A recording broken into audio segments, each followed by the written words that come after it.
Ladies and gentlemen, we are on the eve of the AFL Finals series kicking off in the year 2024. And we have got a big slate of elimination and qualifying finals coming up in week one, just a few days away from when I am recording this video. And I did think it would be a good chance to take a look back at some of the elimination finals we have had over the past 20 or 25 years and just reminisce about some of the classic battles that have happened at this point in the season. And I will be doing a separate video for the qualifying finals and also for each round of the finals as we progress through this series. And at this point, it is looking like one of the best finals series we've had for a long time. But let's get right into this video, guys. We are going to be kicking things off back in the year 2004, where we did have a game between Essendon and Melbourne. Essendon getting the chocolates on that occasion by 5 points, 104-99. And this game is better known now as Essendon's last finals win. Of course, 20 years ago, they haven't won a finals game since then. And unfortunately for Bombers fans, they won't be able to break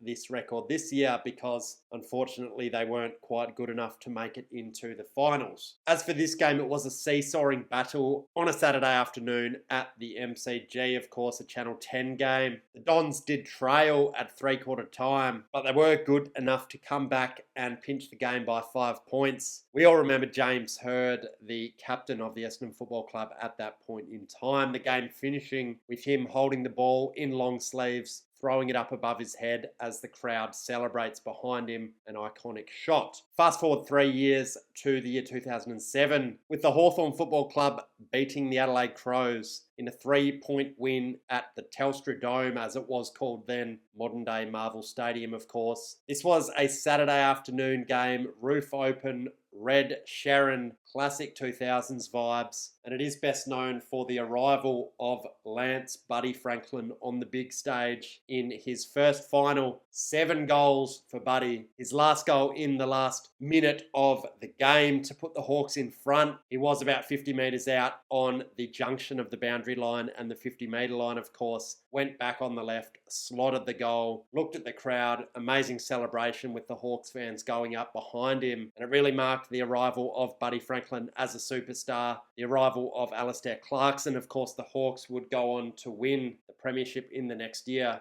and they would win 3 more premierships with that team over the next 8 years. In 2009, we had a game between the Brisbane Lions and Carlton at the Gabba. It was a Saturday night game. Both teams hadn't played finals for a long time. Of course, Brisbane since the 2004 grand final, where they did lose to Port Adelaide when they were going for the four-peat, and the Blues hadn't played finals since around 2001. And it was looking pretty good for the Blues. They were leading by around 5 goals early in the last quarter. The Lions mounted a comeback, and the most memorable moment of this final was, of course, Daniel Bradshaw tracking the ball back in the pocket, throwing it on the boot over his shoulder, and it did sneak in for a goal, and the Lions would ultimately run out winners by 7 points on that occasion. The next year, we did have an elimination final between Sydney and Carlton at what was then called ANZ Stadium. That is Accor Stadium, or Stadium Australia, the Sydney Olympic Stadium. It was a Sunday afternoon game. Kind of weird in that era where the Swans did play all their home finals at ANZ Stadium due to the larger capacity than the SCG. And it did result in some sort of weird fixtures like this, a Sunday afternoon day game. It was another close game. The Blues led late, but 2 goals from an unlikely hero, Trent Dennis-Lane, ultimately got the Swans over the line. You might remember Dennis Armfield running the ball out of defence for the Blues, and Dennis-Lane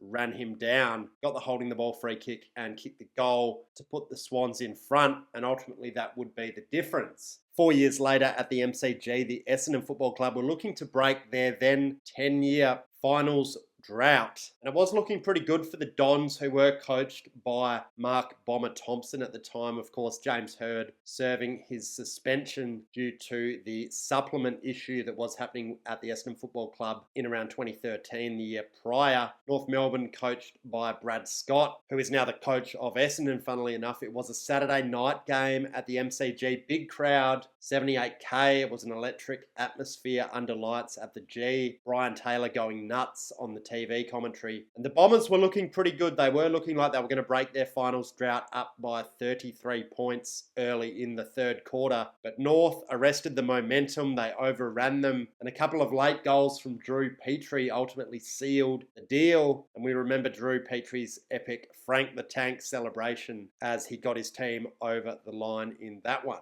12 months later, it was another Saturday night elimination final at the MCG. It was the Adelaide Football Club and the Western Bulldogs. Of course, 2015, the year of the tragic loss of Phil Walsh. And I believe it was Scott Camporeale taking charge of the Crows after that tragic incident. And he did a good job to rally the troops. Everyone was up and about. The Crows were playing as a team, playing some very good football, of course. And they did come up against one of the surprise packets of 2015. It was the Western Bulldogs with first-year coach Luke Beveridge. Bit of a surprise finalist. Of course, they did sack Brendan McCartney. The year before, nobody wanted the job. Beveridge sort of came out of nowhere to get the job, and he did a great job leading the Western Bulldogs to 6th position on the ladder. This final was a pulsating game. It was high scoring, the ball pinging around end to end. Crows did lead most of the night, but they couldn't quite put the Bulldogs away. They did ultimately seal it in the last minute thanks to a goal from Charlie Cameron, where Tex Walker found him with a great pass from around 50-60 metres out, and Cameron good enough to get the job done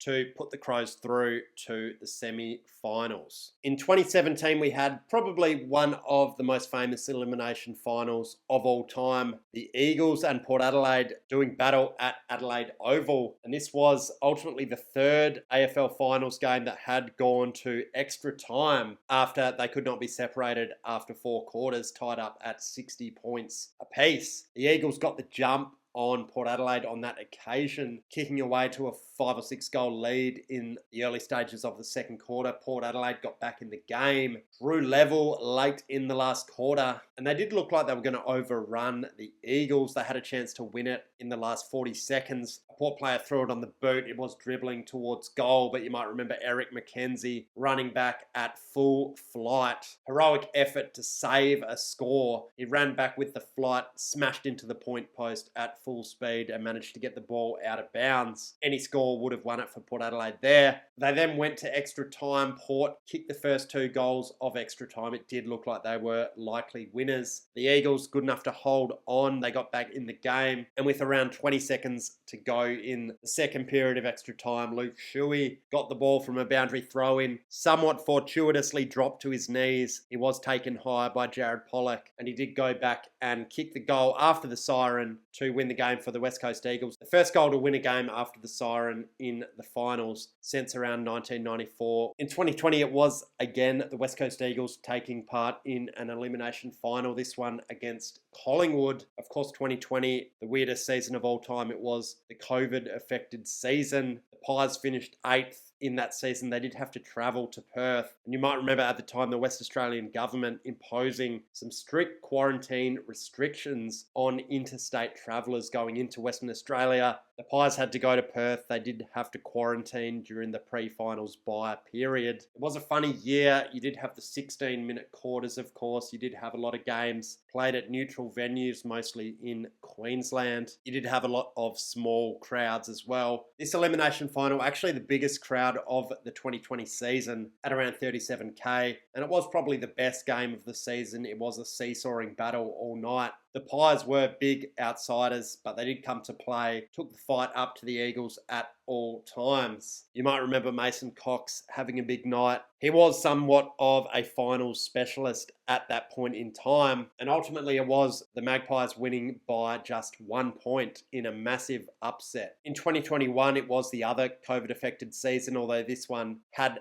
generally bigger crowds. They did go back to the 20-minute quarters, so it did feel a little less Mickey Mouse. And we did have a Sydney Derby elimination final being played in, of all places, Launceston, Tasmania, because of the restrictions in New South Wales and also Victoria. There were no games played in those states in the last portion of the year and in the finals as well. So the Swans were strong favourites going into this one. They did finish 3.5 wins ahead of the Giants. The Giants jumped the Swans early. They did look really good. Sydney getting themselves back into the game. They got back to within 3 points with around 5 minutes left. And they were just throwing everything at the Giants in this one. Remember, Buddy Franklin missed a tough shot from around 50 out. You also had McInerney, I think, whose dribbling kick goal was run down in the goal square by Harry Perryman. And the Giants would hold on by a single point in a massive upset. It would be their third win over the Swans in finals. Of course, they do play, as I'm recording this, in the qualifying final this weekend. So it'll be interesting to see if they can go 4-0 against the Swans. But it was the Giants progressing to the semi-finals on that occasion. And finally, we do have